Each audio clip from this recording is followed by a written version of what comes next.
सो अब हम लोग एक्सरसाइज 1.2 को स्टार्ट करते हैं करना, और 1.2 में हमें तीन क्वेश्चंस करने हैं। पहला है हमारा रूट अंडर 5 को इरेशनल प्रूव करना है, और जो फर्स्ट और थर्ड क्वेश्चन है वो एक ही टाइप का क्वेश्चन है। तो हम लोग पहले फर्स्ट क्वेश्चन नंबर 1 से स्टार्ट कर लेते हैं, ठीक है, फिर क्वेश्चन नंबर 2 और 3 को भी डिस्कस कर लेंगे। सो यहाँ पे हमें रूट अंडर 5 को क्या प्रूव करना है, तो इरेशनल नंबर प्रूव करना है।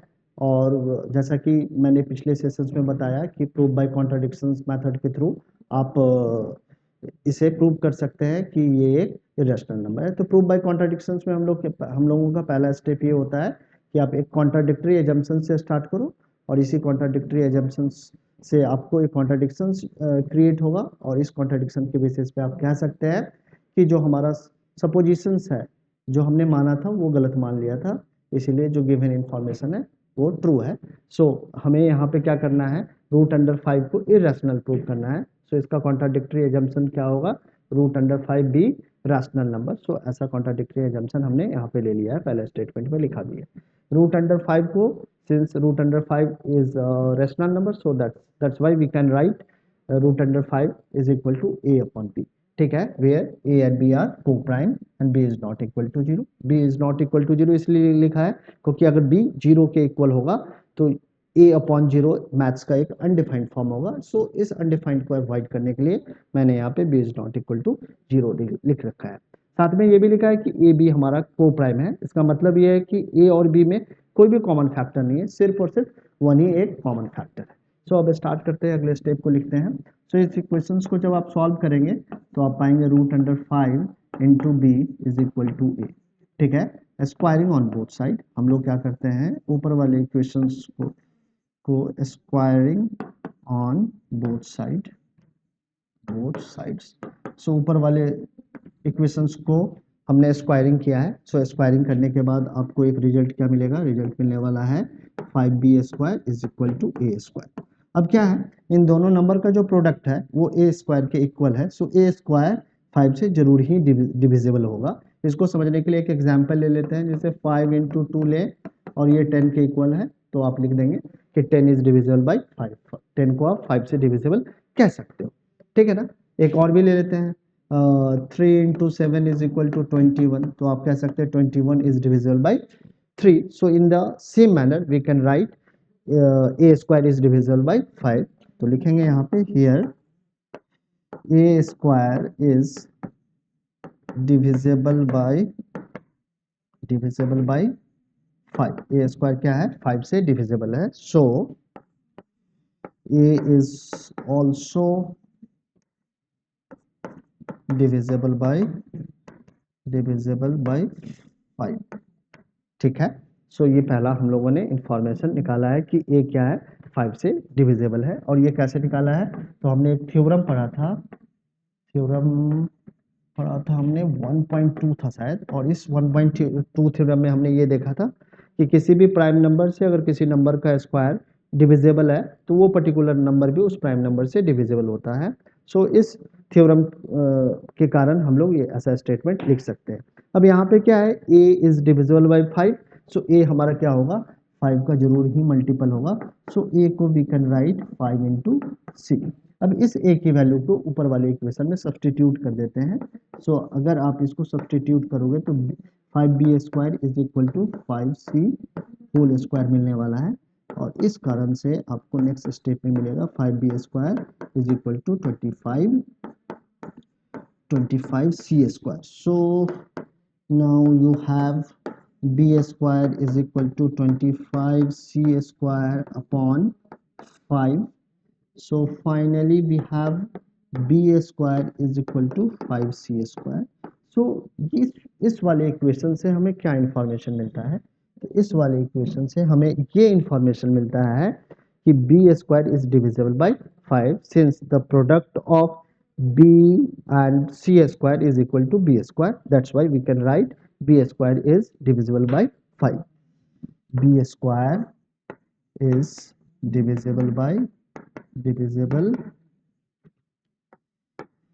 by 5, so b is also divisible by by 5। सो ऐसा क्यों लिखा है? फिर से once again due to the theorem 1.2 के कारण हमने लिखा है।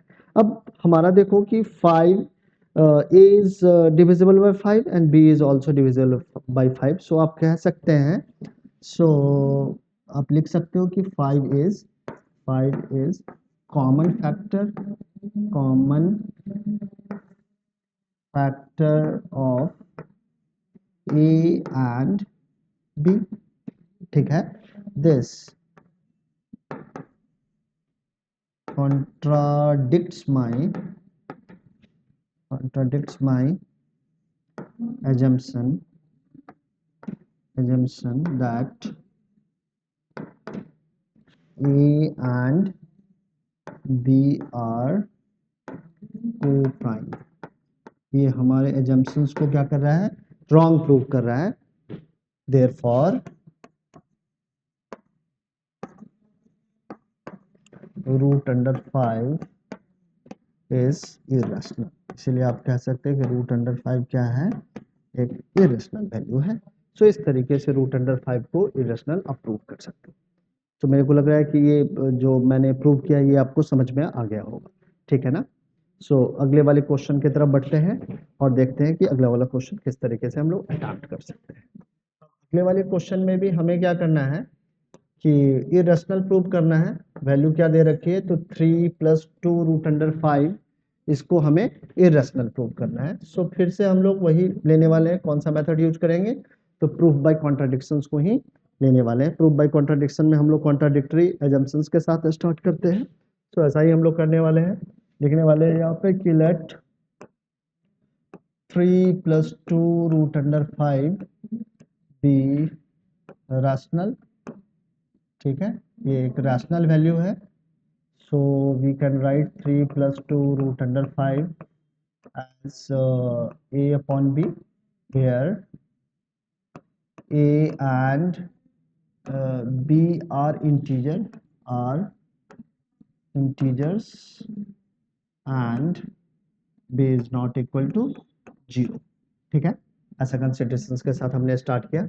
अब यहाँ पे क्या करना है कि इरेशनल वैल्यू को आपको इक्वेशन के एक साइड में रखना है और जितने भी इंटीग्रल वैल्यूज है उसको एक साइड में ले जानी है। So 2 root under 5 is equal to a upon b -3। So second step में ऐसा लिख सकते हैं और इसके बाद वाले स्टेप में आप लिख सकते हो 1/2 is into a upon b -3। इसको थोड़ा सा और सॉल्व करेंगे। So you can write root under 5 1/2 LCM बी लोगे तो यहाँ पे आ जाएगा a -3b। So finally you have root under 5 is equal to 1/2 a minus ऐसा लिख लेते हैं a -3b अपॉन 2b।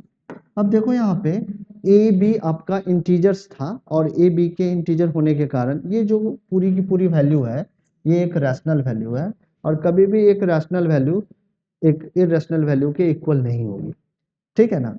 सो ये जो ऊपर वाला स्टेटमेंट है ये कॉन्ट्राडिक्शंस क्रिएट कर रहा है और ये कॉन्ट्राडिक्शंस क्यों क्रिएट हो रहा है? Due to the wrong assumption. ठीक है ना? सो इसी इंफॉर्मेशन को लिखने वाले हैं above equation contradict my assumption, contradicts my assumption। ठीक है, सो 3 + 2 root under 5 is an irrational number, इसीलिए इसको एक इरेशनल नंबर आप कहेंगे। ठीक है, above equation contradicts my assumption. क्यों एजम्पशन का कॉन्ट्राडिक्शंस हो रहा है? क्योंकि यहाँ पे रूट अंडर 5 एक इरेशनल नंबर है और ये एक रैशनल वैल्यू है। थोड़ा सा और इसको कॉन्सेप्ट के क्लियरिटी के लिए आप लिख सकते हैं हियर रूट अंडर 5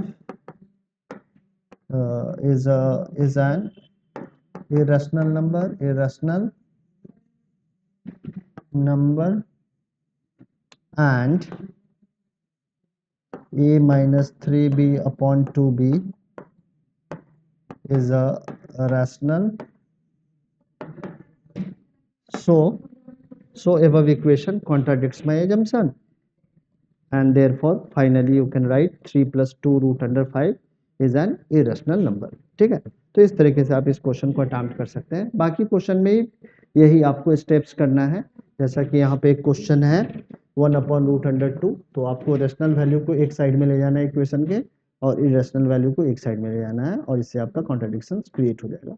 इस वाले क्वेश्चन में भी ऐसा ही करना है और इस वाले क्वेश्चन में भी ऐसा ही करना है। ठीक है ना, तो ये क्वेश्चन आपके लिए रेफरेंस के जैसा वर्क करेगा, और बाकी क्वेश्चन को आप अटेम्प्ट कर लेना। अगर कोई दिक्कत आती है तो मेरे से कांटेक्ट कर लेना। तो आज का सेशन हम लोग यहीं पे स्टॉप करते हैं, फिर से अगले सेशन में मिलते हैं।